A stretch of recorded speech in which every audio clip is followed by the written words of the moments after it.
Okay, my name is Carol Weinshell. It's hard to believe that we're going to do Coffee and Conversation again on Zoom because we're closed temporarily due to this pandemic that seems to want to stay with us, and because it's absolutely frigid outside.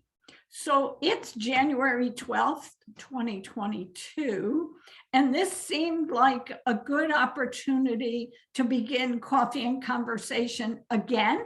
And to my learning pleasure, if you will, some of you asked me if I was going to do it again and told me how much you liked it, which made me feel really, really good. So the subject for today is you. And we're going to do show and tell. Some of you may remember show and tell from when you were in school, when your kids were in school, when your grandchildren were in school, where you brought something special in, something that really means something to you, and you share it. Hopefully, but not a prerequisite by any stretch of the imagination, what you share will tell us a little bit about you that maybe we didn't know before, or we did know, just to give you an idea of who each other is. And I had a conversation, just so you know, with somebody last week who said to me, well, every one of us has a story, and every one of us has something to share. Just like you said, every plaque has a story. So there's a plug for every plaque has a story, although those of you who are on have already done your plaque stories. So I'm going to begin, and I'm going to leave time at the end to tell you about some very exciting programs that are coming up and how they came about. So with that said, I will entertain whoever wants to go first and share their item, their memory, their something with the rest of us.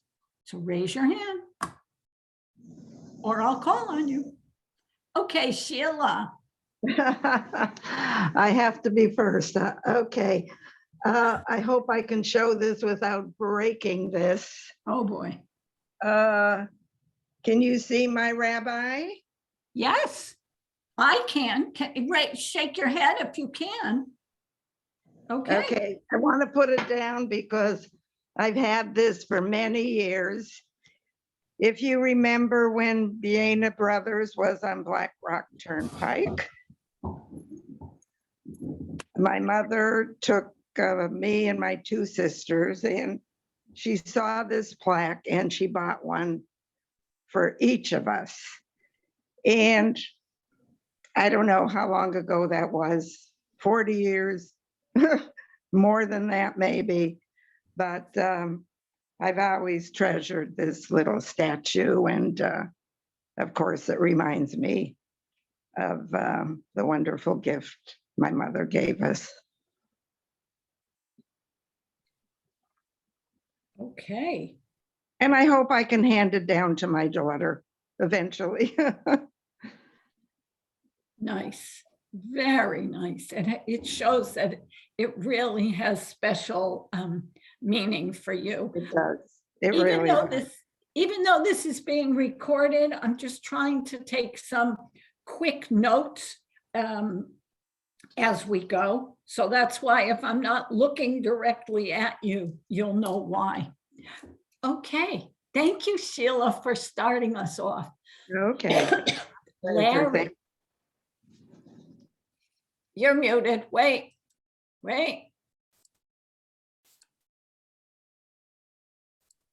Can you hear me now? Yes, sir.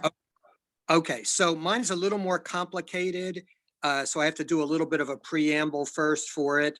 And well, it needs some explanation. And I don't think anybody outside my immediate family has seen this, except maybe a couple friends who have come over. What it is, well, let me show it first, but I'm going to have to zoom in on certain parts. It's basically a collage of articles that I took out of, that I made photocopies of from the New York Historical Society.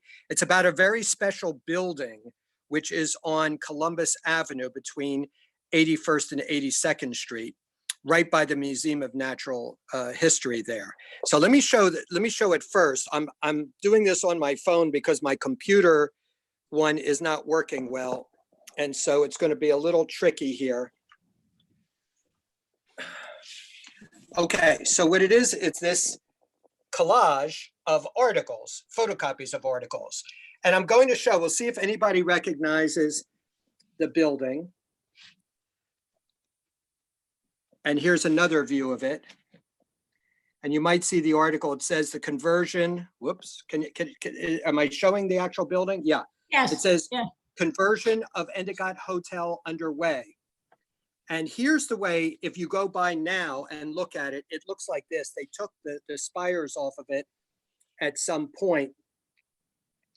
And I don't know if you can see, it's an ad actually for the Endicott Hotel. This will tell you how long it's been in existence. It says breakfast from 20 cents, luncheon from 35 cents, and full course dinner from 50 cents. So this is, like I said, 81st and 82nd Street. The building looks exactly the same as this. Now, the significance of this collage that we made, there's a label on the back. It was prepared by myself and my daughter, somewhat amateurishly, but for my father's 95th birthday, which was in 2006. He lived, I think, as I've mentioned before, and his yard site was just last month.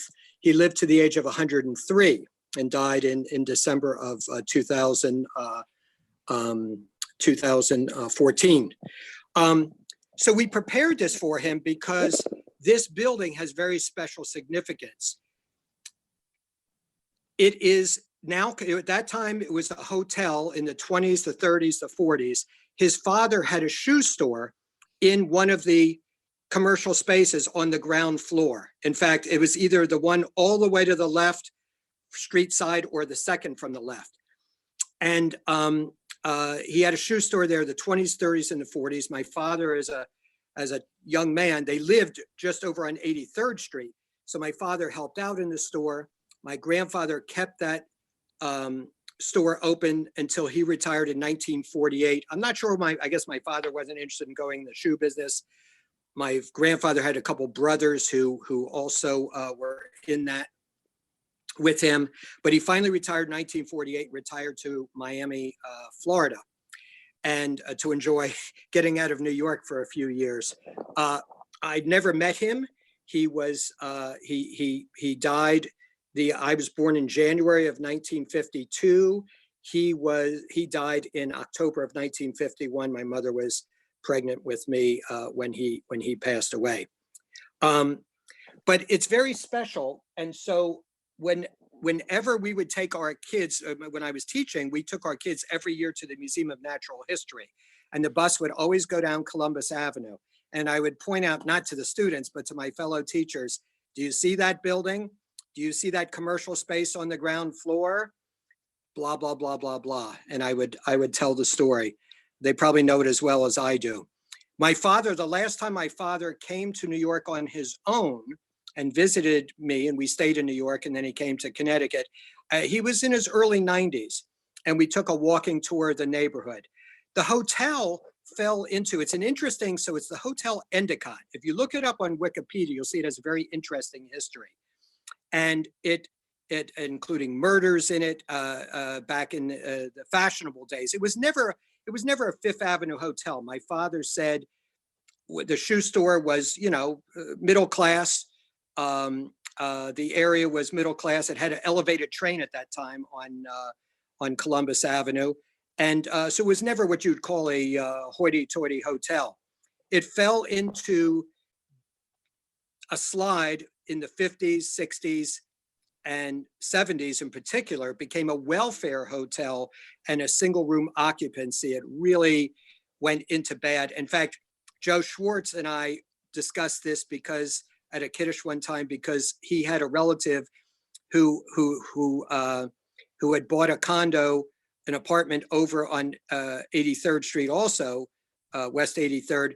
And he said at that time it was awful. It was like, she bought it for like $20,000 and now it's worth like 2 million or something like that, because the area had really slid down the hill. But anyway, it's very special to me. The articles are interesting. It talks about the conversion of the thing. It talked about the World's Fair, et cetera, et cetera. And it was converted into condos in the 1970s, which at that time, late 1970s, and at that time they sold for, as the article tells, basically between, $35,000 to $75,000, and I'm sure they're worth a lot more now.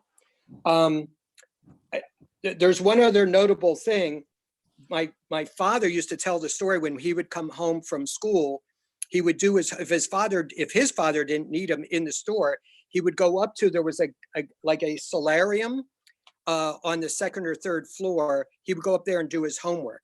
That solarium with that glass roof still exists. It is now part of a restaurant. And when the pandemic is over, I've made it my mission to go into New York and to have lunch or brunch in that restaurant, in the same room that my father did his homework in as a young man. Anybody have any questions or anything? I'd be happy to, once we're back into services or something, it's very portable. I could bring it in if anybody's interested in looking at it close up. That would be wonderful. I hear a field trip for lunch. Yes, a field trip. Okay. Well, we have to read the reviews first. I'm not sure. Not sure it's going to have the same meaning for anybody else. Thank you, Larry. That's fascinating. Really fascinating. Thank you for sharing. Thank you for allowing me to share. Yeah, that's great. Who's next? Bob.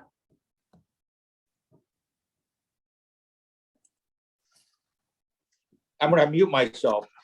I happen to not have too many pictures of my grandparents, and I just wanted to share one that I was able to get. This is an interesting picture of my grandfather. Sorry, let me put this on here. I'm going to put it on behind me because that's all I can do here. And okay, this is a picture of my grandfather. I don't know if you can see it. Let's see if you can see it. You see the top of his head? You can't see it? Can you see that or no? The bottom of his head and his medals. Well, anyways, that's my grandfather. He was killed in the First World War. He was the Austro-Hungarian army. He was 26 years old when he perished, and he was fighting against the U.S. Army, of course, because the Austro-Hungarians were on the other side with the Kaiser. He left my grandmother a widow. My grandma was a widow with 3 children, and one perished, and she managed to survive. With with my mother and my uncle. And I have a picture.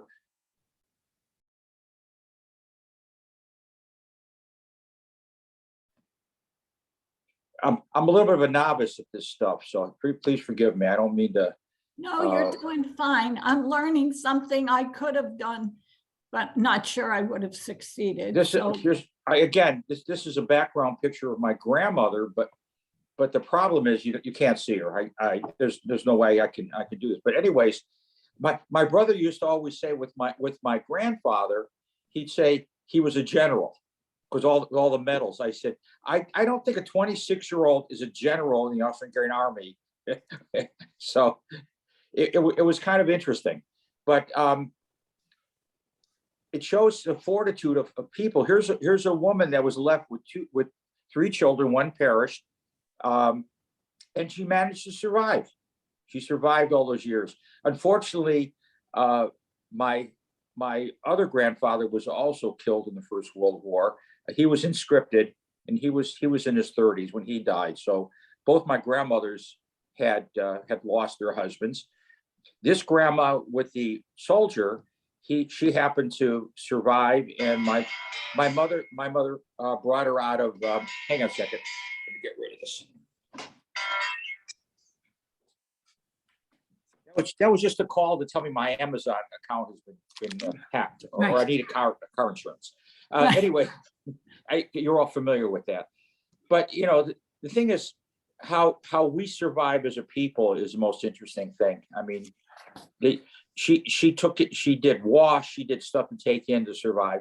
And my mother brought her. My mother and father brought my grandma to America in 1935. So she spared her from the Holocaust, and my uncle. But the other side of the family, of course, they all perished during the Holocaust. My father lost 5 out of 7 siblings in the Holocaust. But that's all I can think about sharing today. So I hope that's not too boring. That's great. No, it's not boring at all. And I see this as more happening and in a better format coming from your facilitator. Okay, who would like to be next to share? You know, I'll call on you. Okay, Debbie. Okay, so what I'm going to show you is something that Lanny and I were with my in-laws when they bought, which my mother-in-law made sure and said, you know, this will someday be yours. And it's a piece of art, and they didn't buy a lot of stuff like that in their early years. My mother-in-law, Lanny's mother, was Sylvia Pressman. Last name, his parents were divorced when he was very young, and she was remarried. She was for 36 years, started as a secretary and made it up to synagogue and temple administrator of Temple Israel in Westport. And his stepfather, who this is Paul Pressman, grew up in Bridgeport, and his mother grew up in Norwalk, and he was a Hebrew school teacher, Hebrew tutorer, did a lot of Hebrew tutoring. So they both did a lot to bring the Jewish religion forward to young people. So anyway, when later in life, they were able to purchase some things that maybe they weren't able to earlier in life. So I have to walk over. Okay, let's see if we can do this. Okay, oh, my phone is ringing. Just ignore that. So this is a picture by and I tried to do this at a time, by Charles Fazzino. He's a famous artist who the last 30 years has done things in 3D. And he does a lot of different things, not just Jewish related things. He evidently, I think, is Jewish because of some of the things that he's done. I didn't really look up his background, but a lot of the things he does is New York, Paris, all different Super Bowls, all different 3D pictures that are relevant. Now, the name of this particular picture is A Dream for Peace. And so basically this entire thing, and I'm going to bring you in, goes through different parts of Israel. And I'm bringing it down. I feel, David, I feel bad. So this shows Golda Meir and how she said Israel should live free. And if I focus on this area over here, it's Tel Aviv. And over here, can you see? Yes. Pray for the peace of Jerusalem. They shall prosper that love thee. Peace be within thy walls and prosperity within thy places. A psalm. And then you go up here, and here's a saying from Ben Gurion. In Israel, in order to be a realist, you must believe in miracles. And so everything in here is very minute, so it's hard to even see. So down here you have a little Havana Gila, and then you have, where was it? Well, here you have the wall, the Western Wall. And then you have oranges. There's a camel, but you also have, so this is what I was looking for. So here you have, they even have things like Hadassah Hospital with Chagall windows. And they show, where'd it go? They show, You're it's doing a hard. great 'cause job, Debbie.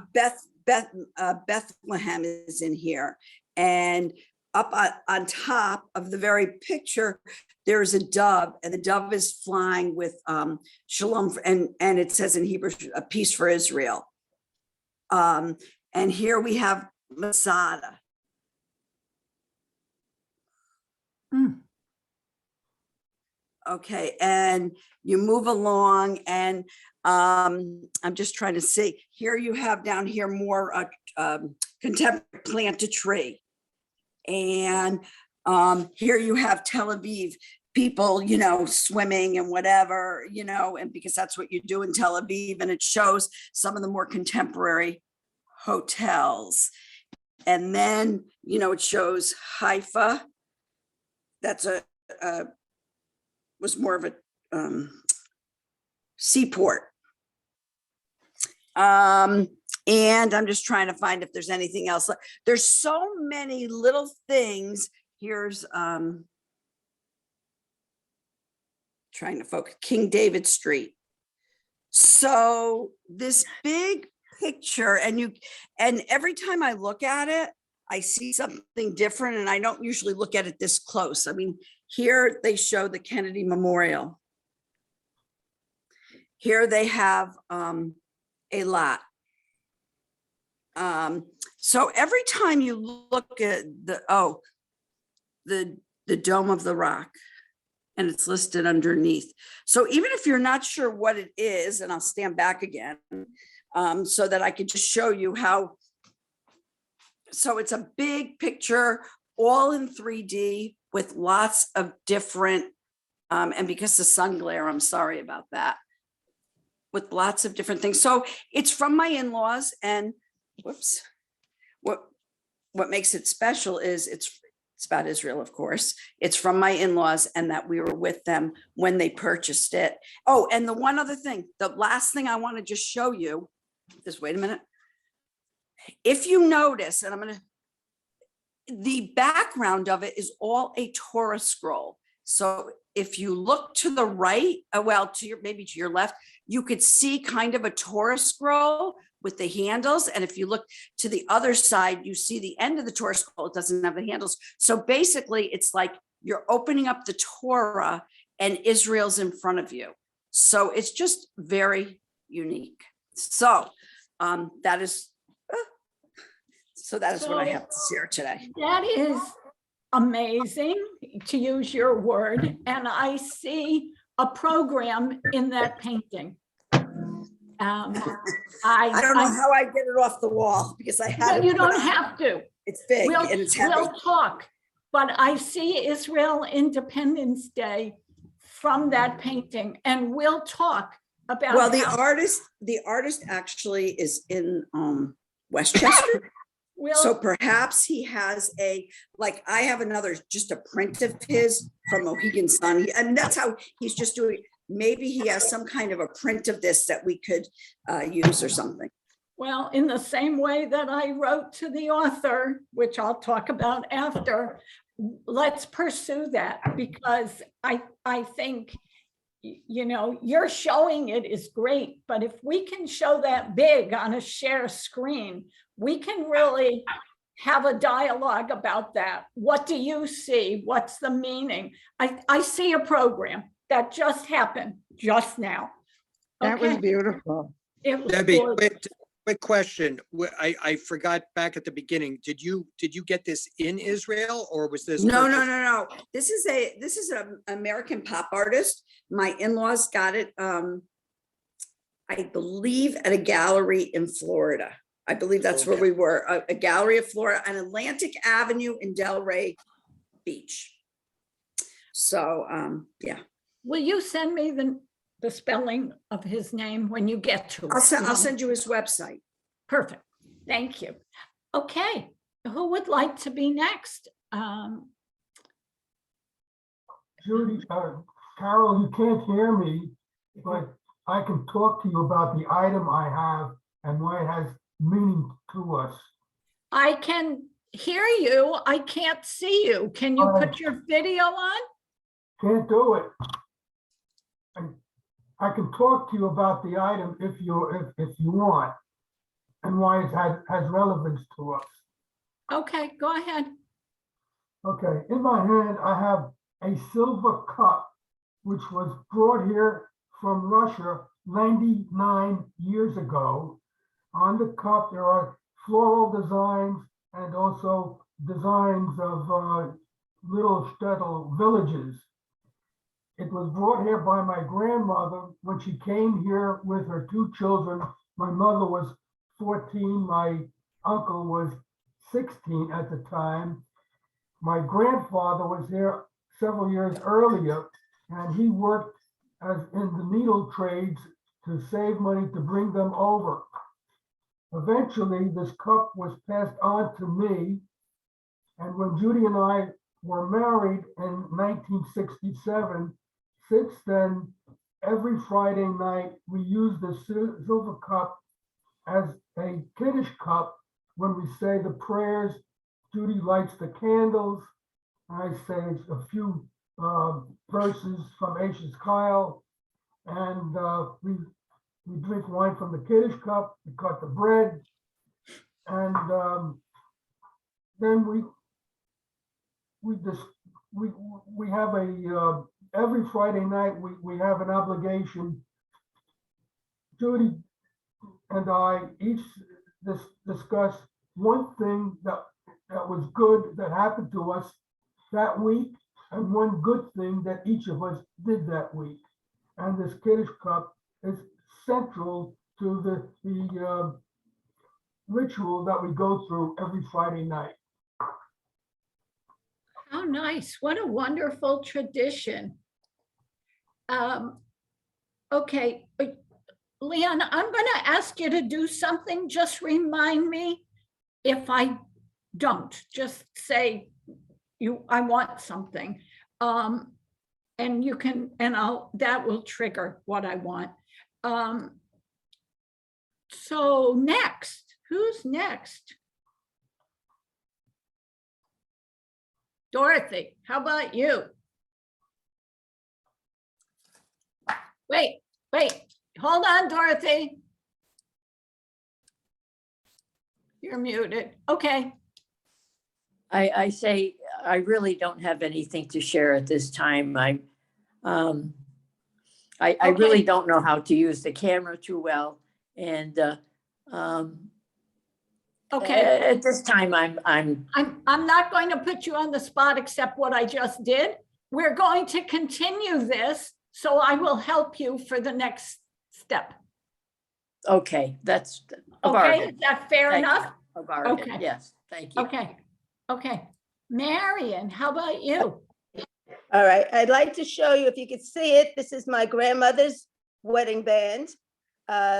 Came to me from my father, and I wear it all the time, always, on my hand. I have my own wedding band, and I wear my grandmother's wedding band. I must say, I did not know my grandmother. She passed away before I guess I was very young and never had a relationship with her, but nevertheless, it is very special to me to have something that comes from the family. So there it is. Okay, thank you. How beautiful. Very simple. That's okay. That's what the meaning is. That's the meaning. Okay, Erica, how about you? Wait, Erica, you have to unmute. Thank Okay, you. So I'm not going to repeat my story that I came in 1970 from Russia that used to be Hungary, Czechoslovakia, and Austro-Hungary. So my father was a carpenter, and I treasure the jewelry boxes that I collect, that this was made in Russia. I don't know, can you see it? yes. Yeah, so these are the jewelry boxes from Russia, and I collect them. And you can see this is like a modern version, the Russian style jewelry box. Another one. We bought this from Russia. Can you see it? Yes, Yeah. It has a lining, and I keep memory. But what I treasure the most is the boxes that my father made. And these are also jewelry box. My father was a very talented carpenter. He studied in Brno, Czechoslovakia. He was sent there to live at age 13, right after his bar mitzvah. He was very young. And so these are the jewelry box that he handmade. I don't know if you can see it. they're beautiful, Erica. They're beautiful. I treasure it. And I hope that I can keep it as long as I can. And I don't know what we're going to do to put them in museum. You know, the next generation not that interested. That's I a, love it. that's a whole topic for another discussion. Really, Right, truly, it Right. really is. But I treasure, as you know, my father made some furniture even in this country. I still have flower planters. I didn't want to bring them in. That's on the porch, and one in the kitchen that I have my blooming flowers on them. And then I treasure that my mother handmade, as I explained before, this is a matzah cover. And my parents, you know, they didn't receive back after they survived the Holocaust, the Shoah. They didn't get back anything that was stolen from them, Judaica. So my mother hand designed Shabbos challah cover and matzah cover, and she embroidered them. I don't know if you can see it. It's beautiful. Yeah, I treasure it. These are my treasures. So thank you for letting me share my. Thank you, Erica. You go. David, how about you? Can you I- talk about some of those things that I saw? Well, I'm not prepared to do that, but I have an idea for another Okay, program that I'd like to do. okay. I was thinking about, coming here with a sound. I was thinking about the sound of dishes crashing or something like that. But Okay, anyway, we can talk. Okay, Yes. perfect. Thank you. Okay, so Leon doesn't have to remind me. Well, no, let me say, I wear something all the time. I never take it off. I don't know if you can see, but it is a menorah in a circle that my grandmother, my mother's mother, Minnie, gave me when I was 7. And I honestly don't remember the time I've taken it off. That is really the truth. It reminds me of her. She was a very special lady. She was what you called a lady. When you talk about a gentleman, that was my grandfather, her husband. They don't talk about a gentlewoman, but that was my grandmother. She was a gentle woman. And she was a woman who was way, way before her time. Because in 1961, when her son, my uncle, moved to St. Thomas, Virgin Islands, which is another whole story, she moved in with my parents and their 3 young girls, moved from New York to the country of Bridgeport, Connecticut. And that was like being a fish out of water. She was flying back and forth to St. Thomas, Virgin Islands. She'd go twice a year to see my uncle and his family. And for those of you who remember that horrible plane crash, that when the bomb was put on the plane, we knew, those of us who grew up in Rodeph Sholom, knew the families of those who were left. Everybody on the plane was killed. And there were some 12 children who were left as orphans. So it was a scary time to fly, as it always seems to be. And my grandmother's attitude was, I'm going because I'm going to be or to see one of my children. And that's what's important to me, is to be with my family. So that was my grandmother and the menorah that I wear. Now I'm going to show you something with a little more levity, if you will. And then another day, I'm going to show you something else. But this is a story. You probably know what this is. Does anybody know what it is?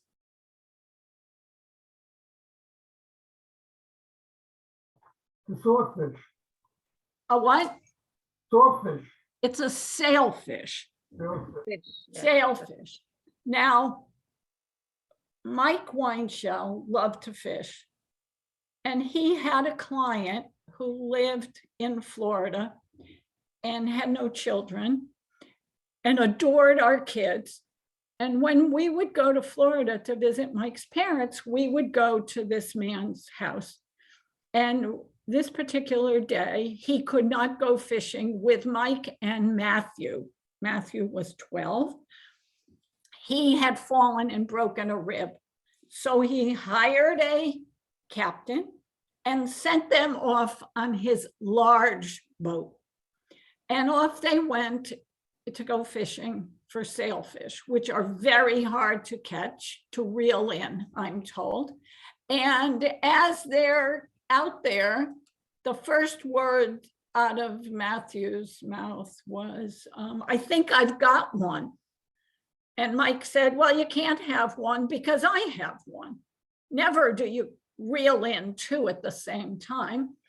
And so they started reeling in this fish. And Mike said to Matthew, mine better not get off, because, you know, this just can't happen, that a 12-year-old's fish comes on board and the dad's doesn't. Well, both fish came on board.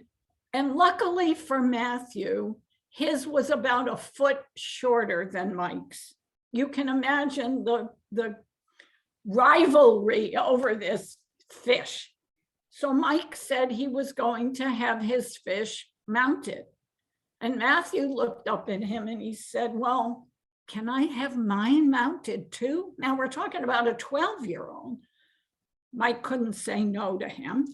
So this fish, one fish is in my family room and one fish is in Mike's office behind the desk where he sat, which is now behind his partner.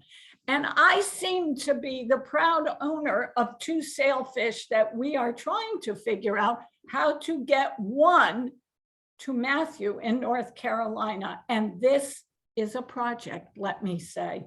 It requires a truck, a crate. It will not fit in a car. It is just like, it's amazingly annoying. So that is the sailfish story. And I thought you would enjoy the humor of that. I see it every day that I go downstairs, and I see it every day, well, whenever I go into the office. So the sailfish between the father and the son. So I want to say that I learned something from this process-wise. And I didn't think about it in advance, so you'll have to forgive me. For those of you who can or have access to using your phone or a camera, I would like pictures of what you shared and send them to me. And I will be doing something with them. Debbie, yours is different. I want yours totally separate. We're going to do a project with your painting. I'm going Right. to reach out to, I've reached out to this Okay. artist before. I have 3 things that he's done. So I will Okay. reach out to him. Yours, the problem will be the glare, and I don't want the glare because we're going to use that, and I believe for Israel Independence Day. Okay, so that's one thing. Now, let me tell you a little bit about what's coming up and how things have happened here. Sheila talked to me about the Torah Scroll Zoom project from the Czechoslovakian Torahs, because we have 2 Torahs in the sanctuary. And she and I both went on to this program on Sunday. It was fascinating. I will tell you, it was over my head, some of what they were talking about, but it was fascinating when they were talking about the kosher Torahs, how a Torah had writing in it, like with a pencil.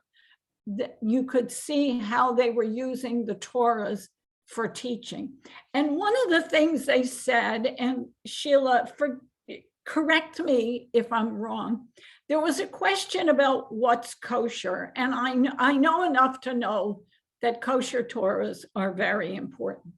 And one of the people who spoke said, kosher Torahs, I'm paraphrasing, kosher Torahs are fine, but if these Torahs survived the Holocaust, there's no reason for them not to be kosher.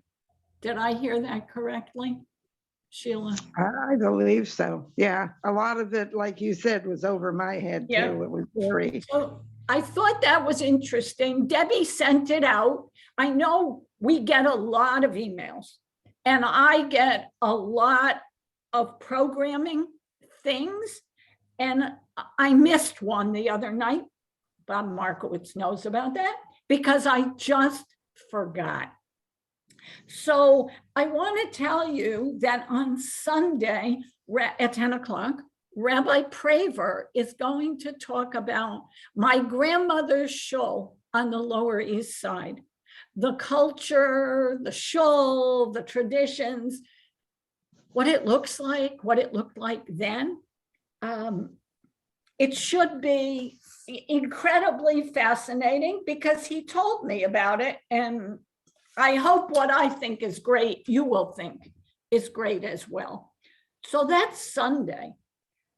At the end of January, on the 26th, that's right, 26th, Gracie Oxenberg is going to talk about her journey and her family's journey. Iran, Sudan, Israel, and she too has an incredible journey, an incredible story. And the more she talked to me, the more I started thinking about a family tree and a family meeting I had been on just the week prior, where way back, my grandfather, the gentleman, family was from Iraq, way back, not the, near past. So I think we've got a lot to learn from her. Now, the Museum of Jewish Heritage, and I don't know if any of you belong, and this is a plug for it, for a senior, single senior, it's $36. They offered a series of walking tours. And I can't take you with me because it's not shareable. You'd have to do it yourself. 6 walking tours for $96. You don't have to do them all. You can just do the ones you want. And what I remember is Seville, Paris, Marrakesh, Istanbul, and I don't remember the last 2, Venice. And so over the next 2 months, I'm going to be traveling on Zoom. No airplane, no driver to the airport, but they look fascinating. And I think these are things I'm not telling you what to do, but these are things that are inexpensive and worth our while to take advantage of. So I'm sharing. The other thing I wanted to share with you, I'm looking at my list. Debbie and I were talking about programs and how we're slowing down, which is humorous. Don't all fall over laughing over that. And how we had talked about doing a book, and we never did a book. And I had just read the book, My Mother's Secret, by J.L., I want to say, Whitterick. My daughter-in-law gave it to me for the holidays. It is about a family that saved Jews during the Holocaust. It was a beautiful, heartwarming, heart-wrenching, but not a difficult book to read. And it was quick, and I couldn't put it down. The book, you're going to see more about it. The book is available on Amazon for about $12. And I wanted to use the picture for a flyer. And being a former school librarian, I was concerned about copyright. So I'm giving you the journey of the book. I searched the company, Penguin Random House. I sent an email. I got an email back. You have to fill out a form if you want to use any part of the book. The form didn't go through. I know you find that hard to believe with technology, so I made a phone call. And the man I spoke to said, you don't need copyright permission. You're promoting our book. As a matter of fact, here's how you can get the best image. And he directed me to getting an image. You're going to see a flyer on this book. I was so excited to hear that we weren't infringing on any copyright laws and we could do this. And my goal is to do the book for Yom HaShoah, unless the author responds to me and tells me she's available for a program. If she is, I will adjust. So that was a case where I just wrote to her also. So aside from everything else that's happening, the Jews and rock and roll in February at night, these are some things that have just come up, and I wanted to make sure you know about everything. One more thing I'm going to do, and I'm going this afternoon, so I'll be hopping on a virtual plane. I'm going to Omaha Beach for a 1 o'clock program on D-Day.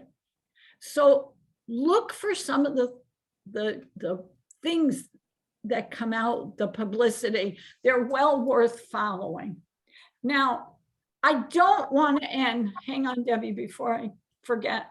I don't want to end on a downer, but I've been hearing and reading about the Amazon delivery men who broke into somebody's house when they delivered. The person in the house opened the door to take the package, and the men came in and robbed the resident. So my words to you, friends, because you are my friends, is be extra careful, extra diligent. I know it's easy to take the package, let them put it outside and bring it in after they leave. We have to protect ourselves, and we have to share how to do that. So, Debbie.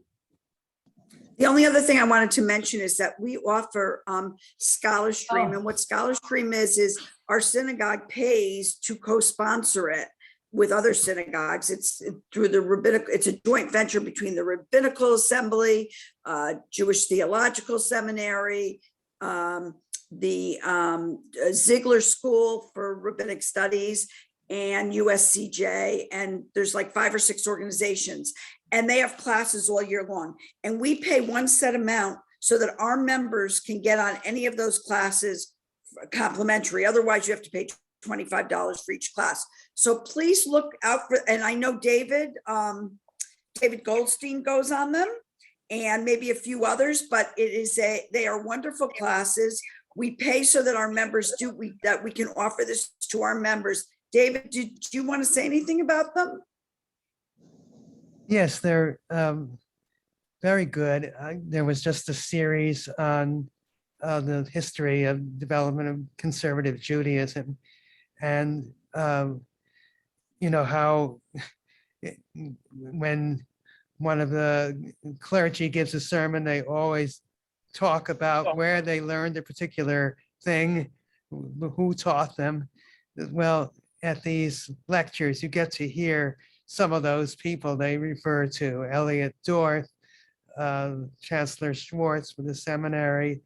There have been rabbis from Israel and other places, and they each have a personality, and you get to see what the students gain from learning with them. And there was one rabbi who came on a couple of weeks ago, and he said, before I give my talk, I want to show you some pictures.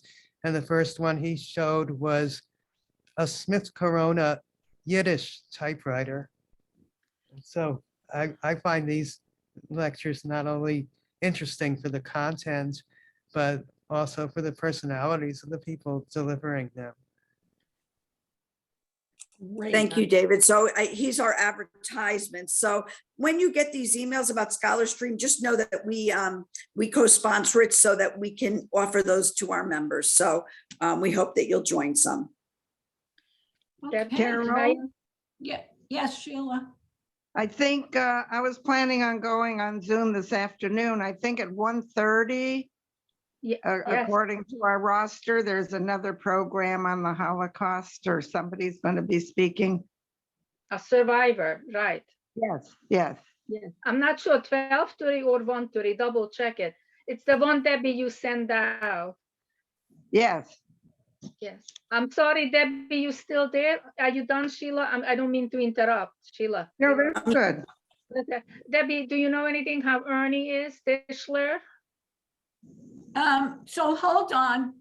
We're gonna get off. We'll get off. Yeah, Oh, okay, we're keeping Ernie in our thoughts and prayers. I just want to be careful what we have that's being recorded. That's all. So I've given you all of the details, everything that's coming up. If you have any questions, you know how to reach me, please. Carol, could you just yeah. clarify on Rabbi Praver on Sunday? Is that at 10 a.m. you said? Yes. Okay, thank you. On Zoom. On Zoom. Okay, so I'm going to stop the recording, and I'm actually going to end the program. And then, Erica, I would suggest that you reach out to Debbie. okay, thank you. I'll get back, Erica, I'll get back on Zoom in 2 minutes. So once we end the program, I'll get back on Zoom if anybody wants to chat. Okay, so let me stop the recording. And thank you all for coming. And I'll be seeing you over the next couple of weeks with a lot of things going on. Thank Thank you for you, doing Carol. this. Thank you for doing this. It's Thank still you. My recording. pleasure. Thank you, Carol. My pleasure. Thank you. Carol So said it's everybody still recording. leave and then come back if you want.